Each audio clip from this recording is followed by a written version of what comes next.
ओम पूर्णमदः पूर्णमिदं पूर्णात् पूर्णमुदच्यते पूर्णस्य पूर्णमादाय पूर्णमेवावशिष्यते। ओम शांति शांति शांति। शिवसूत्र शैवागम दर्शन का मूल ग्रंथ है, साक्षात शिव के द्वारा निर्मित सूत्र है, लेकिन कालक्रमेण बीच लुप्त हो गया। जैसे कालो योगो नष्ट महता योग कालेन योगो नष्ट परंतप कहा ना गीता में। ये जो योग है जो हम बता रहे तुमको, कर्म भक्ति ज्ञान योग गीता, वो कालक्रम नष्ट हो गई। दोबारा तुमको निमित्त बनाकर मैं सुना रहा हूं। इसी प्रकार दोबारा इस जगत में कैसे शिव सूत्र प्रकट हुआ। वसुगुप्त नामक एक महान विद्वान थे, आचार्य वसुगुप्त। उनको स्वप्न में आकर के शिव जी ने आदेश दिया, कहा कोई महादेव गिरी नाम का पहाड़ है, उस पहाड़ के ऊपर जाओ, वहां एक बहुत बड़ा शिला दिखेगा तुम्हें। उस शिला पर 79 सूत्र लिखा हुआ है, पत्थर के ऊपर बना हुआ है। वो तुम लो और उस पर चिंतन करो, तुमको बाकी सब हम प्रेरणा देते जाएंगे और ग्रंथ तुम निर्माण करो। वो शिव जी के आदेश को स्वप्न में प्राप्त कर वो महादेव गिरी नामक पहाड़ पर गए। वहां उनको शिलापट्ट दिखाई दिया, उस पर से उन्होंने इन सूत्रों को लिया है और उसका फिर व्याख्या करते हुए आगे उसको विस्तार किया। अपने शिष्यों को पढ़ाए, अलग अलग शिष्यों को इन्हीं सूत्रों को अलग अलग ढंग से पढ़ाया और 3 मुख्य संप्रदाय शैव संप्रदाय को निर्माण किया। शैवाद्वैत, स्पंदाद्वैत, प्रत्यविद्याद्वैत, 3 अलग अलग बन गए। तो ये जो शिव सूत्र के सारे तत्वों को हमने सारे संग्रह संक्षेप में मैंने बना दिया है कि क्या इस दर्शन में पूरा है। वो एक पन्ने में, इसको त्रिक दर्शन भी बोलते हैं, त्रिक दर्शन, क्योंकि 3 संप्रदाय बन गया ना इसका, आगम शास्त्र, स्पंद शास्त्र और प्रत्यविज्ञा शास्त्र। आगम शास्त्र सिद्धा नाम से जाना जाता है, स्पंद शास्त्र को नामक और प्रत्यविज्ञा शास्त्र को मालिनी। सिद्धा, नामक, मालिनी, इनके तत्व हिसाब से लेंगे। इसलिए आगम प्रधान शास्त्र में शिव है, स्पंद शास्त्र में शक्ति है और प्रत्यविज्ञा शास्त्र में अणु प्रधान। शिव, शक्ति, अणु। और आगम शास्त्र पति प्रधान, स्पंद शास्त्र पाशव प्रधान, प्रत्यविज्ञा शास्त्र पशु प्रधान। पति, पाश, पशु से पाशुपत दर्शन करते हैं। परा, अपरा और तत्परा इसी प्रकार लेना। और आगम अभेद पर मुख्य है, स्पंद में भेद है और प्रत्यविज्ञा में भेदाभेद है। ये मुख्य स्वरूप इसका त्रिक दर्शन का हो गया। इसे कुल तत्व जो माने गए हैं 36 तत्व मानते हैं। और आधार क्या है इस शैव दर्शन का? ऋग्वेद। ऋग्वेद में एक नासदीय सूक्त है, नासदासीत, नो सदासीत, नो सदा सदासीत, ऐसे करके शुरू होता है। इसका नासदीय बोलते हैं सूक्त। उसमें 7 ऋचाएं, ऋग सप्तक बोला जाता है, जिसमें 36 तत्वों को संकेत किया।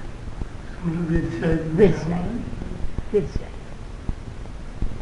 इसका मूल इसलिए वेद में ऋग्वेद मानते नहीं। वो ब्राह्मण भाव को मानते हैं, पूरे वेद माने तब तो वही को मान लेंगे।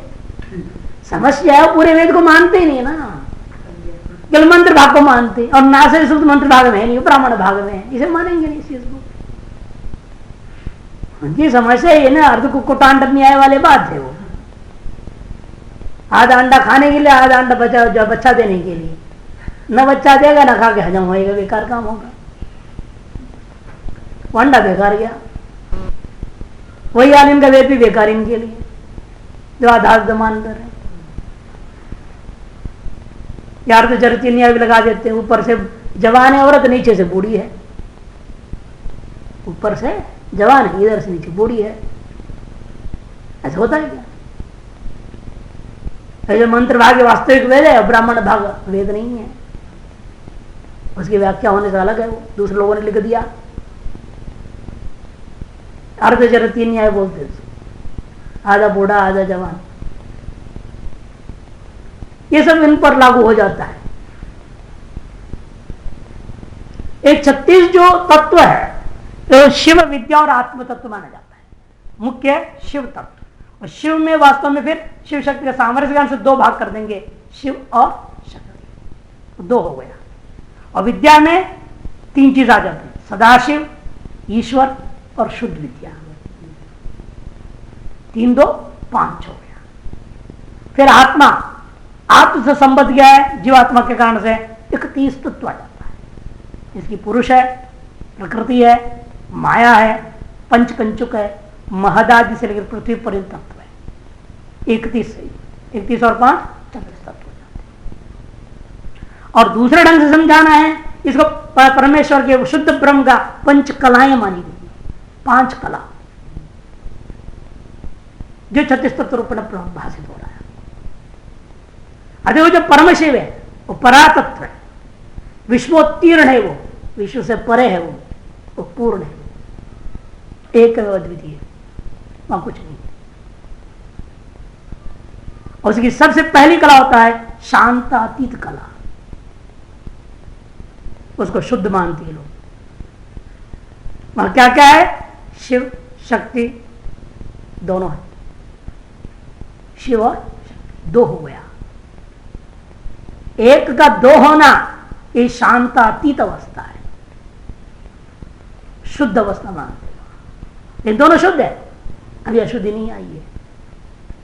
उसके बाद जो 3 है वो शांत अवस्था है, वो भी शुद्ध है, सदाशिव, ईश्वर और शुद्ध विद्या। वहां जो शिव और विद्या कहा था 5 तत्व, वो 5 को यहां पर शांतातीत और शांत कहा करके दोनों शुद्ध कोटि में रखते हैं। ये 5 तत्व शुद्ध है, यहां कहीं भी अभी मल अभी घुसा नहीं है। उसके बाद शुद्ध अवस्था आ गई, विद्या अवस्था। ये उन लोगों की व्याख्या में शुद्ध विद्या में और इस विद्या में फर्क हो गया। उन्हें विद्या को वहां सदाशिव, ईश्वर और शुद्ध विद्या ले लिए थे विद्या में, और एक कहते नहीं, विद्या के शुद्ध अशुद्ध दोनों आ गया। यहां पर क्या है? माया है, पंचकंचुक, पुरुष, कुल 7 हो गया। माया, पुरुष और पंचकंचुक, ये 7 चीज हो गई। 7 और 5 कुल 12 तत्व हो गया।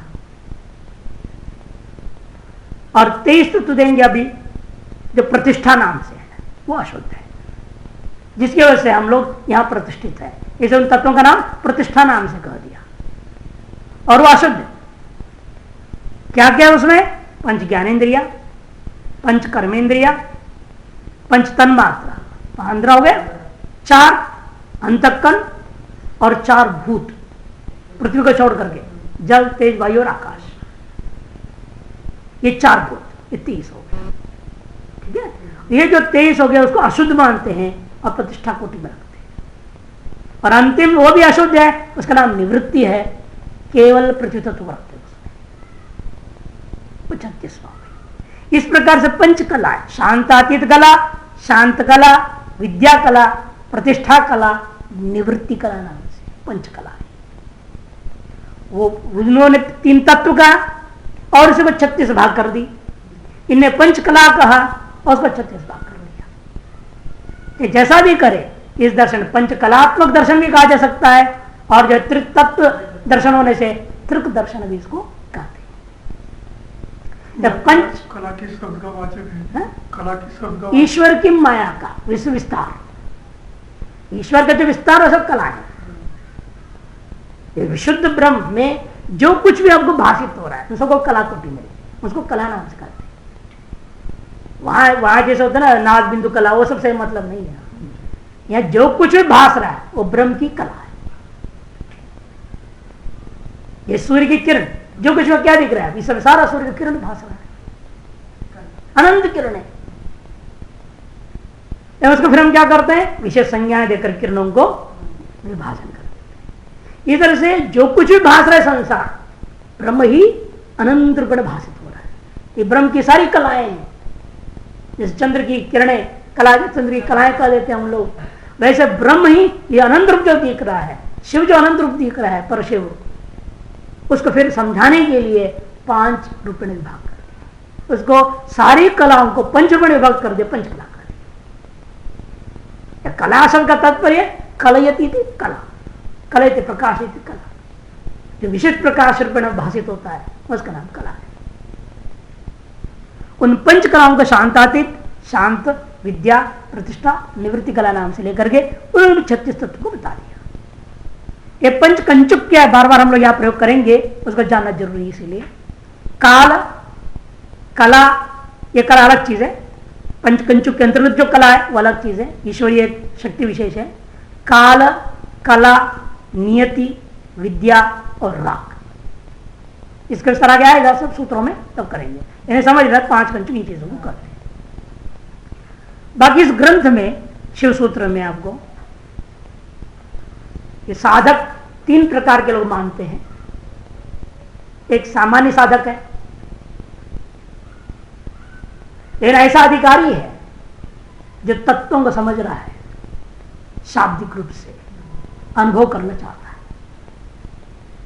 उसको तीव्र शब्दपात के द्वारा उसके अनुभव को आरंभ कर देते हैं।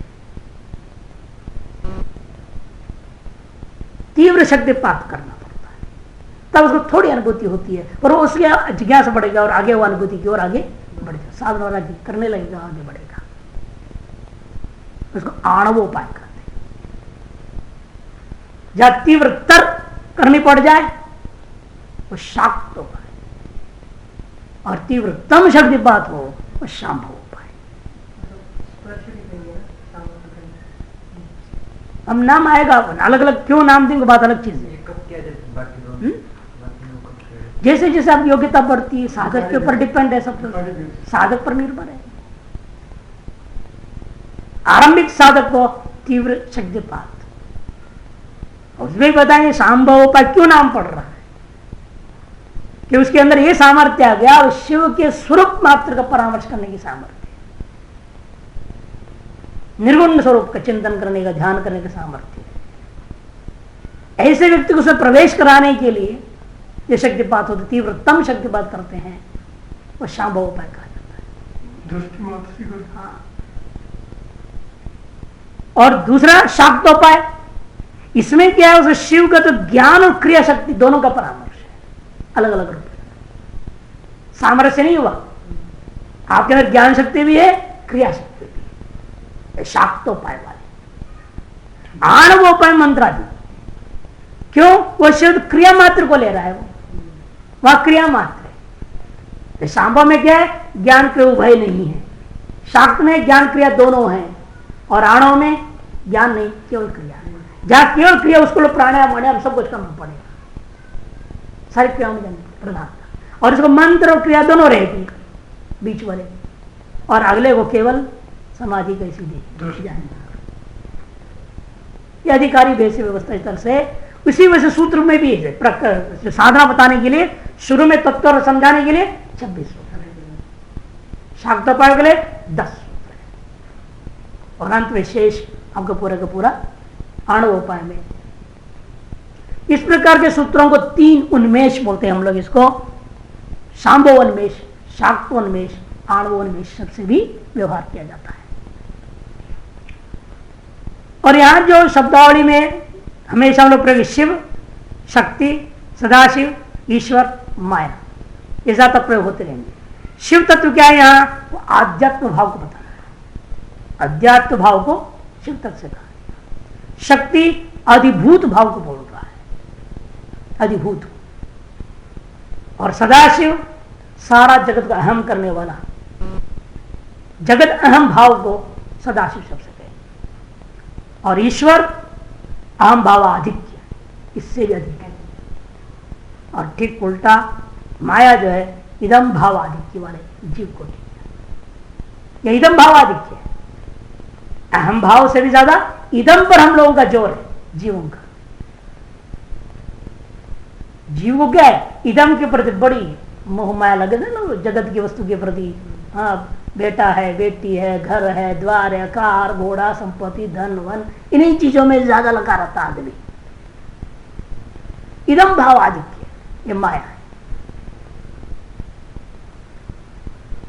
ये चीजें शब्दावली प्रयोग करें। मलत्रय भी प्रयोग होता है यहां, मायामल, आणवमल, कार्ममल,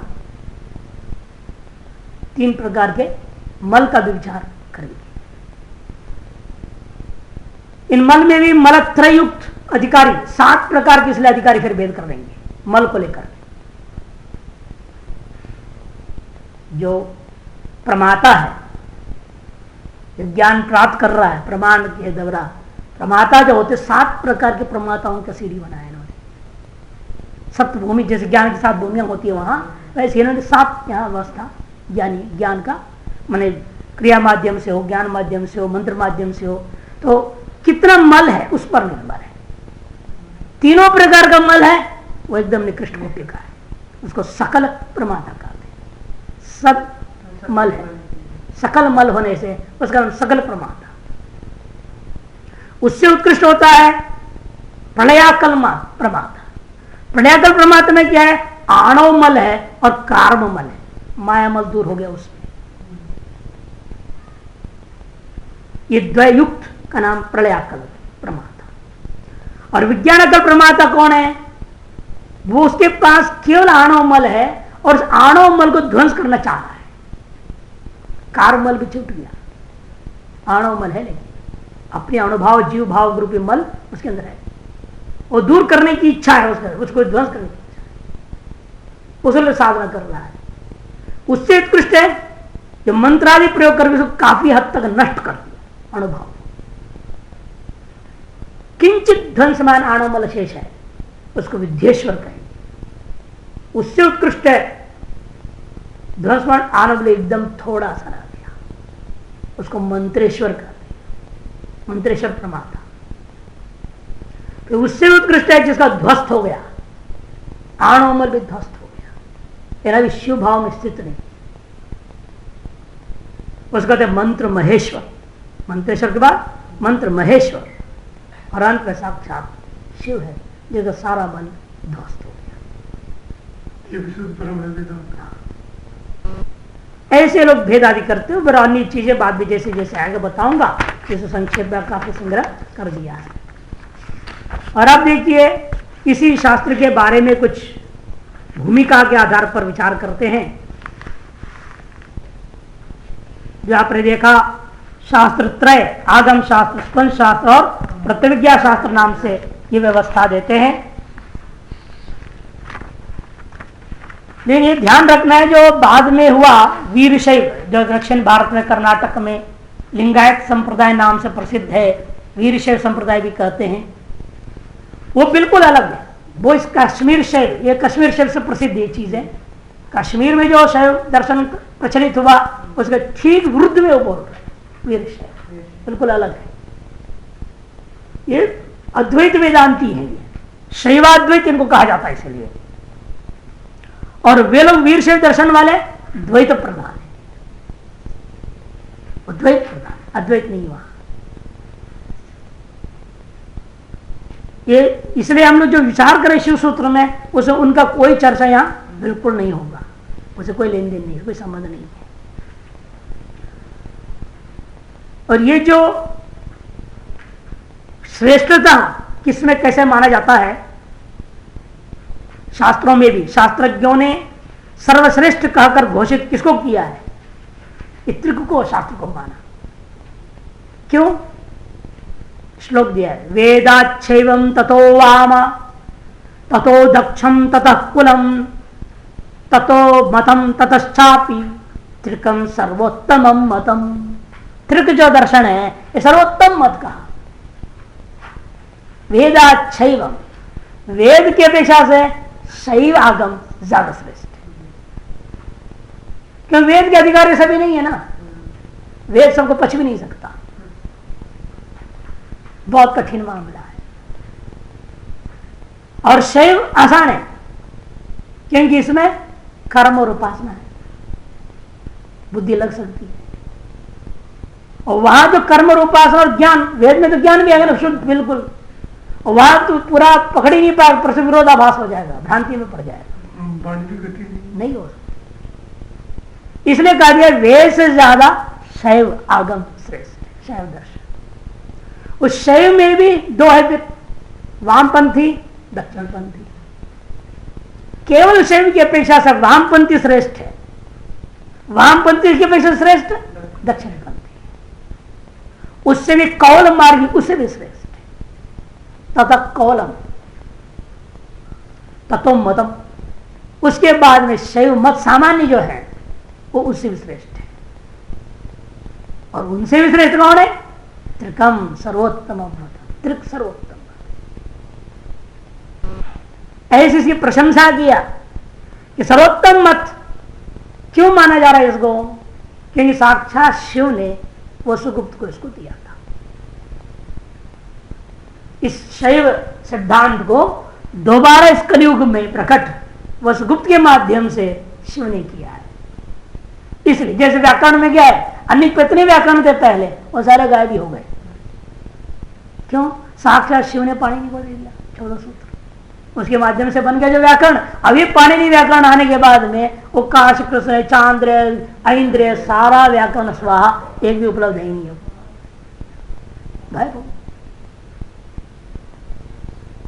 शिव से प्रदत्त होने के कारण से इतना उसमें सामर्थ्य है कि उसको जो पकड़ लिया उसे बेड़ा पार होगा, नहीं व्याकरण पढ़ने की जरूरत क्या, उस एक व्याकरण से काम चल गया। इसी प्रकार यहां पर अभी शिव से प्रदत्त होने के नाते ये शिव सूत्रों का अध्ययन करके शैव दर्शन को हम पकड़ लेते हैं, अन्य किसी दर्शन की जरूरत ही नहीं है। एक साधक के मोक्ष के बात से नहीं करे, इससे भी इनके अपने मोक्ष अपना व्याख्यान करेंगे, उस मोक्ष पाने में ठीक है। इन वेदोक्त जो मोक्ष है केवल अद्वैत अनुभूति, उसके लिए तैयारी करेगा, मल हटाएगा ना। जितने ढंग से यहां पर मल के बारे में चिंतन है, मल को दूर करने के बारे में चिंतन है साधना का, इतनी सरल भाषा में इतने कम सूत्रों में कहीं नहीं मिलेगा।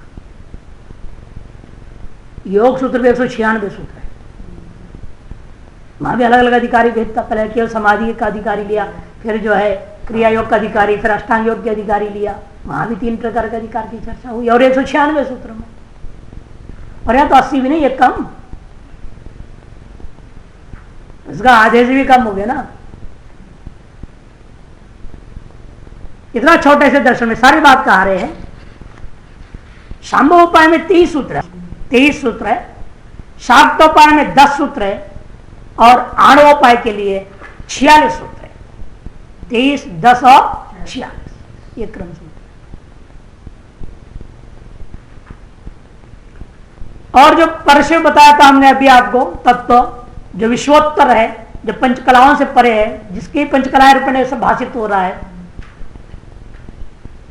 उसी को अनुत्तर तत्व भी कहते हैं। उसके बारे में पूछा जाए कोई जवाब नहीं दे सकता।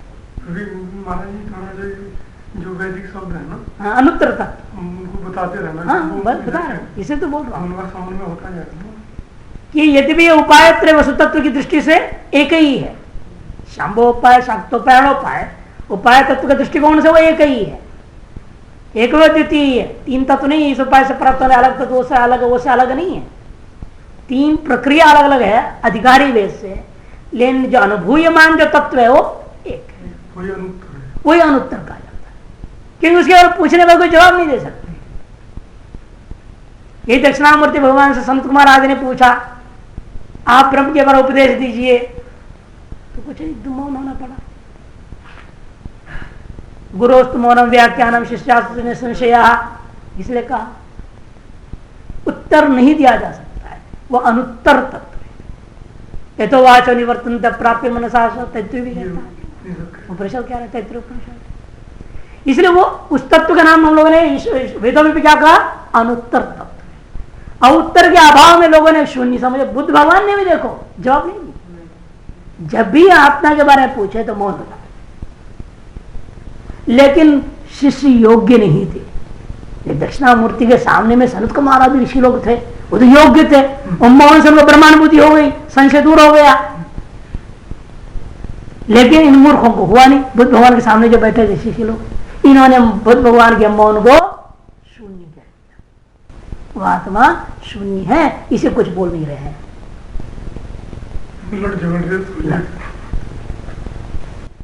ना अधिकारी भेद कितना महत्व रखता है।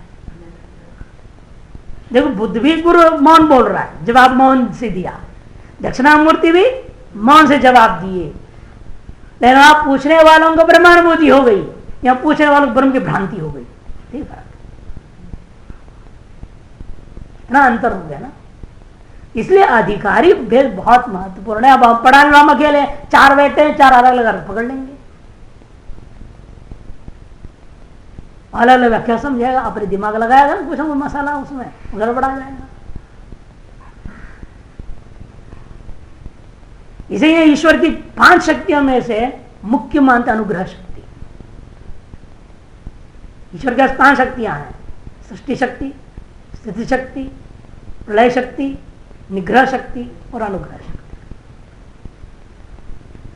उसमें अनुग्रह शक्ति जो ईश्वर का है वही गुरु के मन से कृपा शक्ति के रूप में प्रकट होता है। और साधक के लिए शैव दर्शन में मुख्य गुरु कृपा, वो गुरु कृपा को शक्तिपात कह दिया। भाई जैसा भी करे, स्पर्श से करे, चाहे जैसा भी करे, दृष्टि से करे या मंत्र से करे या क्रिया करा करके करावे, चाहे जैसा भी हो, वो शक्तिपात दूसरे शब्दों में गुरु कृपा ही है। तो अनुत्तर तत्व उनमें से जो अब यहां आएंगे, अब 3 उन्मेष जो बताया था मैंने, प्रथमोन्मेष या 3 अध्याय समझो इसको। प्रथम अध्याय प्रथम उन्मेष, उसका नाम शांभवोपाय। इस शांभवोपाय में अनुत्तर शिव तत्व का विवेचन किया गया है कि इसका अधिकारी वह है जो बिल्कुल शुद्ध ब्रह्म को जानने की क्षमता रख रहा है।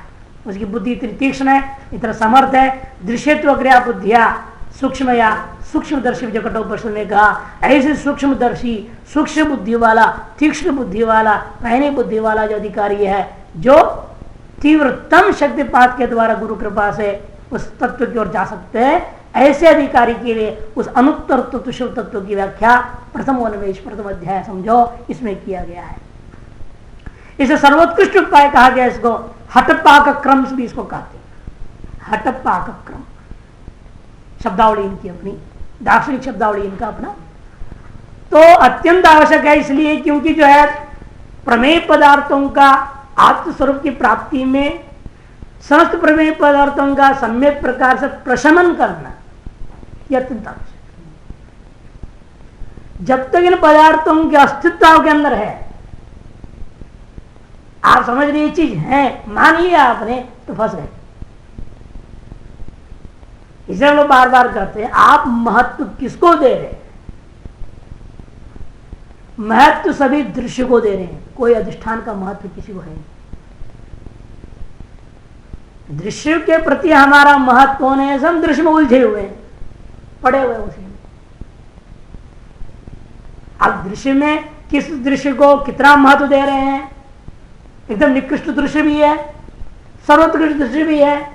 और मैं अलग हूं, ईश्वर अलग है, मानो वो भी एक दृश्य है ना। आप भले ईश्वर भक्ति कर रहे हैं, लेकिन भेद पूर्वक कर रहे हैं, भेद अस्वीकार कर रहे हैं, तो वो भी मोक्ष में बाधक है।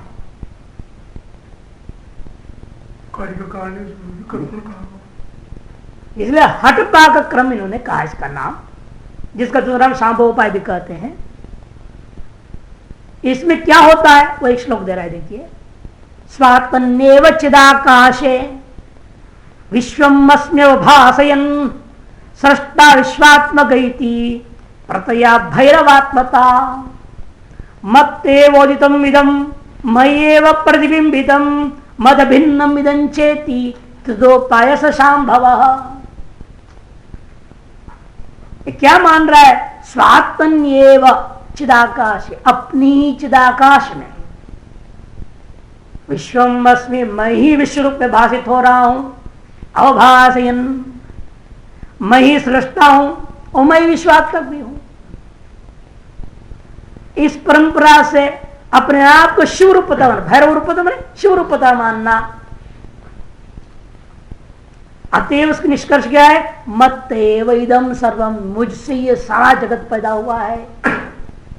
मय्येव प्रतिबिंबितम, मुझ में ही प्रतिबिंबित है सारे के सारे। अतएव मद अभिन्नम इदम च, मुझसे अभिन्न नहीं यह। इत्रधा, तीन प्रकार, मुझसे पैदा हुआ है, मुझ में प्रतिबिंबित है, या मुझसे अभिन्न है। उत्तरोत्तर श्रेष्ठ, मुझसे उत्पन्न हुआ, ये निकृष्ट कोटि है। मुझ में प्रतिबिंबित और भाषित हो रहा है, ये मध्यम कोटि है। मुझसे अलग कुछ है ही नहीं, मैं ही हूं, अधिष्ठान के सिवाय चित्र वास्तव में कुछ है ही नहीं, मद अभिन्न है सारा चित्र, ऐसे जो मानना, ये सर्वोत्कृष्ट शांभोपाय। शांभोपाय में भी त्रिधा। इसमें समझने की बात यह है, शांभोपाय में निरंतर अनुभव प्रकाश पूर्वक अभ्यास होता है। अनुभव का उसको प्रकाशन हो रहा है, तत्पूर्व उसका अभ्यास भी करते जाएगा। पूर्ण प्रकाशानुभूति पर्यंत वह शांति से बैठेगा। और पूर्ण प्रकाशानुभूति के लिए ही, पूर्ण प्रकाश क्या है? वही ब्रह्म है, जिसको स्वप्रकाश कह देते हैं आप, स्वयं ज्योति कह देते हैं उपनिषदों में ना। ब्रह्मधारणों पर स्वयं ज्योति कह दिया। तो उस अनुभूति पर्यंत जाना। तो यहाँ ज्योति का अभिप्राय ज्ञान स्वरूप से ही है। हाँ, ज्ञान रूप, प्रकाश रूप, मतलब फॉर्म वाली ज्योति की बात है। शंभुरेव शांभव, शंभु ही शांभव है, शंभु ही शांभव है। शम भवतीति शंभु, जिसमें सब कुछ शमन हो जाए, उसी का नाम शंभु है। शंभु ही शांभव, स्वार्थिक अर्थ। उस स्थिति को प्राप्त करने के जो उपाय होने ऐसे, इसका नाम शांभव उपाय। और उससे निकृष्ट कोटि शाक्तोपाय, 10 सूत्रों में। शाक्तोपाय और आणोपाय क्रम में से भेदाभेद और भेदपूर्वक जो होता है, या स्नान, व्रत, देह शुद्धि, धारणा, ध्यान और मंत्र का प्रयोग होता है। इसके संबंध विचार भी किया जाता है, पर शांभोपाय में सब चीज साधन नहीं है, बाई कोई साधन की अपेक्षा नहीं, बिल्कुल। महाराज जी वो कृष्णानंद जी कहते हैं निरूपाय। हाँ, शांभोपाय को निरूपाय माने वास्तविक कोई साधन है ही नहीं, स्वयं का स्वरूप के प्रकाश ही पूर्ण अनुभूति के लिए साधन बनी। एक तरह से लेश मात्र प्रकाश अनुभूति में झलक मिला प्रकाश, और पूर्णता की ओर जाना चाह रहा है उससे। अतः स्व का प्रकाश ही पूर्ण प्रकाशानुभूति के प्रति उपाय बना, इस उसका नाम शांभोपाय। वास्तव में बाह्य उपाय न होने से उसका अनुपाय भी कर सकते हैं हम। इसलिए अभेद भावना का विधान शांभोपाय में है, और इन सब में क्या हो रहा है? भेदाभेद है या भेद है। भेदोपाय शक्ति में, शाक्तोपाय में भेदाभेद है, और आणोपाय में भेद है। और भेदाभेद में इससे ज्यादा वहां पर आपको स्वीकार करना पड़ेगा, स्नान करने पड़ेंगे, शुद्ध होना पड़ेगा, मंत्र जपना करना पड़ेगा, धारणा करो, ध्यान करो, व्रत रखो, सब करने पड़ेगा। जहां भेद है आणोपाय में, वहां तो आसन भी करना पड़ेगा, प्राणायाम भी करना पड़ेगा, केवल पूजा पाठ से नहीं चलेगा वहां काम, कर्मयोग भी करना पड़ेगा। तो आणोपाय मानो अभेदोपाय अत्रोक्तम, ये कहा इसलिए अभेद उपाय अत्रोक्तम शांभव। अभेद उपाय ही यहां पर कहा गया है, जहां उसका नाम शांभोपाय। उसको भी कार्य देखो, सर्वभावमय भाव मंडलम विश्व शक्तिमय शक्ति बर्हिषि जुह्वतो मम समोस्ति को परो विश्वमेधमय यज्ञ याजिन, शाक्तोपाय के लिए करे। शिव स्तोत्र में है, शिव स्तोत्रावली में ये श्लोक आया। वो कह रहे सर्वभावमय भाव मंडल, जितने जगत सर्वभाव है, तन्मय एक विलक्षण भाव शक्ति रूप है। तन मंडल शक्ति मंडल को ही अपना अधिष्ठान माना, और विश्व शक्तिमय शक्ति बर्ऋषि। याग हम कर रहे हैं, जीवन एक याग है। याग कहां कर रहा हूं? याग करने के लिए क्या क्या चाहिए? मंडल चाहिए, बर्री चाहिए, आहुति चाहिए। मंडल क्या है? सारा जगत को ही मंडल बना लिया, सर्वभावमय भाव मंडलम। इस मंडल में बर्री क्या? विश्व शक्तिमय शक्ति। विश्व में अनंत जो शक्तियां हैं, अनंत शक्तिमय जो पराशक्ति है, वही बर्री है। उसको हवन करता हुआ मेरे समान इस संसार में कोई दूसरा साधक कैसे हो सकता है? जीवो तो ममा समस्त को परो। क्यों? विश्वमेधमय यज्ञ है ये। विश्वमेध जैसे होता ना, गोमेध अश्वमेध, ऐसे विश्व को ही हमने यज्ञ पदार्थ बना लिया। विश्व ही है मेध जिसका। ऐसा यज्ञ मैं कोई यज्ञ को यजन करने वाला हूं, ऐसा मेरे बराबर कोई दूसरा कैसे हो सकता है? इसे शाक्तोपाय के बारे में इतना महत्व दिया। जब शाक्तोपाय में क्या यही मानना है आपने, जो उसमें भी कहा ना, जैसे सिया राममय सब जग जानी, करो प्रणाम जोरी जुग पानी। सब कुछ वो शक्ति ही है, शक्ति का ही अनंत रूप धारण किया हुआ है। और शक्ति रूपी इस संसार, शक्ति का अनंत रूपी संसार रूपी मंडल में उसी अनंत शक्ति रूप प्रत्येक का, विश्व मने अनेक, अनंत सर्व विश्व उभय है ना, व्याकरण में भी सर्व का पर्यायवाची है। विश्व माने अलग, सब सब माने प्रत्येक में अलग अलग शक्तियां हैं। जितनी भी शक्तियां हैं, सब शक्तियों को ऐसे कहा विश्व शक्ति। और अंत वाले भेदोपाय तदाणवम, आणवोपाय वास्तव भेद प्रदान है, इसलिए इसमें यम नियम प्राणायाम आदि सकल साधनों का प्रयोग करना पड़ता है। लेकिन तंत्रालोक में अनुभव को अभिनव गुप्त ने 4 भागों में इसका संलेखन किया, जिसको उन्होंने, आपने अगर कृष्ण जी कहते, वृद्ध महाराज कहते थे गुरु जी, अनुपाय पहला उन्होंने, शाम्बोपाय को अनुपाय नहीं लिया उन्होंने। वहां अनुपाय अलग, अनुपाय, शाम्भोपाय, शाक्तोपाय, आणवोपाय, अनुपाय को अलग ही ले लिया तंत्रालोक में। अनुपाय में क्या है? इच्छा ज्ञान क्रिया तीनों ही नहीं है। शाम्भोपाय में इच्छा है, मैं अपना पूर्ण प्रकाश अनुभव करूं।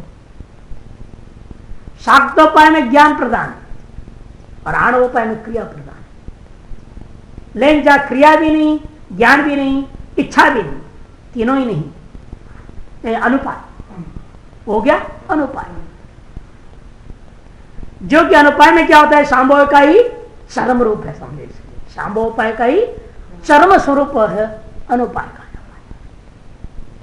अच्छा, कुछ लोग शाम्भोपाय और अनुपाय दोनों को एक करके भी लोग व्यवहार कर देते, 3 प्रकार के साधक मानते।